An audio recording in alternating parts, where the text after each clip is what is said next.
তো প্রথমেই আমি তেঁতুল ভিজিয়ে নিচ্ছি এখানে, অল্প সময়ের জন্য রেখে নেব।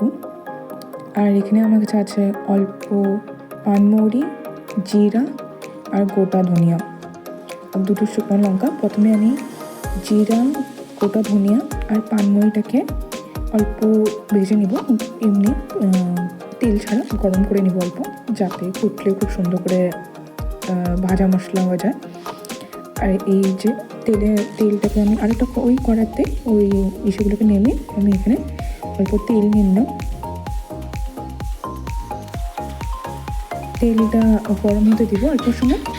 আর তারপরে আমি যে শুকনো লঙ্কাটা ছিল, শুকনো লঙ্কাটা দিয়ে দিব এটার মধ্যে, আর ভেঙে দিয়েছে, আর তেজপাতা দিয়েছে। অল্প ফ্রাই করলে সুন্দর একটা স্মেল আসবে। আর তারপরেই আমি সিদ্ধ করা ছোটো আলুগুলো এখানে দিয়েছি। বয়েল করা ছিল, বয়েল করে রেখে দিয়েছিলাম, আমি প্রেশার কুক করে নিয়েছিলাম। আর তারপরে ছুলে নিয়েছিলাম। একটু তো টাইম লাগে ছুলতে, বাট ঠিক আছে, তার স্বাদও অনেক। তারপরে আমি অল্প নুন দিয়ে দিয়েছি এখানে 1 চামচ মতো। আর খুব সুন্দর করে আলুটাকে ফ্রাই করে নেব, কারণ আলুর কিন্তু একটা স্মেল থাকে।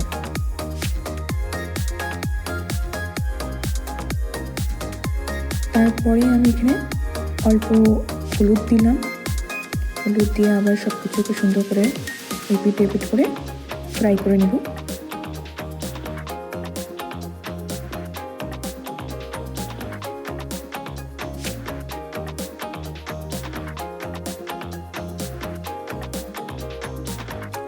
এরপর এখানে আমি দিলাম আধা চামচ শুকনো লঙ্কা গুঁড়ো শুকনো লঙ্কা।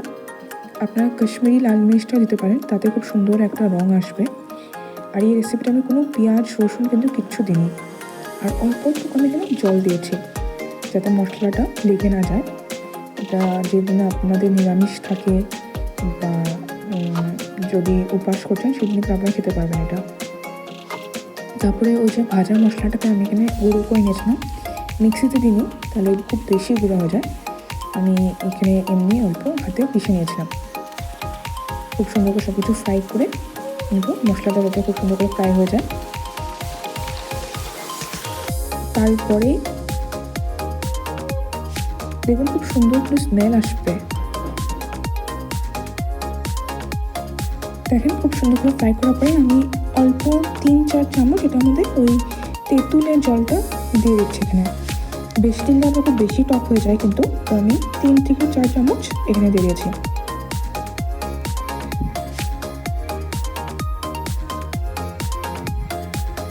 আমার চামচটা এখানে ছোটো ছিল, তার জন্য আপনাদের নর্মাল চামচের সাইজ বলতে গেলে 3 to 4 table spoon will be fine. দিয়ে এখন আমি একটু গুড় দিচ্ছি এখানে, কি টক মিষ্টি দুটো তো আছে, তো অল্প 2 চামচের মতো আমি এখানে গুড় দিব। গুড় দিলে সেই একটু ওই আচারি টেস্টটা আসবে। চিনি থেকে বেটার আপনারা গুড় দিবেন, তো গুড়ের টেস্টটা ভালো আসে। চিনিও দিতে পারেন যদি আপনার কাছে গুড় নাই ওই সময়, কিন্তু আমাদের কাছে গুড়টা তো ঘরে থাকেই, বাঙালি ঘরে তো গুড়টা থাকে। তারপরে আমি এখানে একটু জল দিয়ে দিয়েছিলাম, কিন্তু আপনাদের যতটুকু জল লাগে ওই হিসাবে আপনারা জলটা দিবেন। আমি জলটা অবশ্য অনেকখানি শুকিয়ে নিব এখানে। আর তারপরে আপনারা একটু কালা লবণ দিতে পারেন এখানে, তো ওটাতে খুব কিন্তু টেস্টটা ভালো হয়। আর যে ফুটিলে আপনাদের কাছে যদি ধনিয়া পাতা থাকে, তো ধনিয়া পাতা দিলেও ভালো লাগবে, কিন্তু আমার কাছে এখানে ছিল না, তাই আমি দিইনি। ওটা না থাকলেও টেস্টটা খুব ভালোই ছিল, মনে হয়নি যে পেঁয়াজ রসুন নিয়ে এটাতে। তো আপনাদের যদি রেসিপিটা ভালো লাগে, প্লিজ সাবস্ক্রাইব করবেন আমার চ্যানেলকে, আর ভিডিওটাকে লাইক করবেন। Thank you.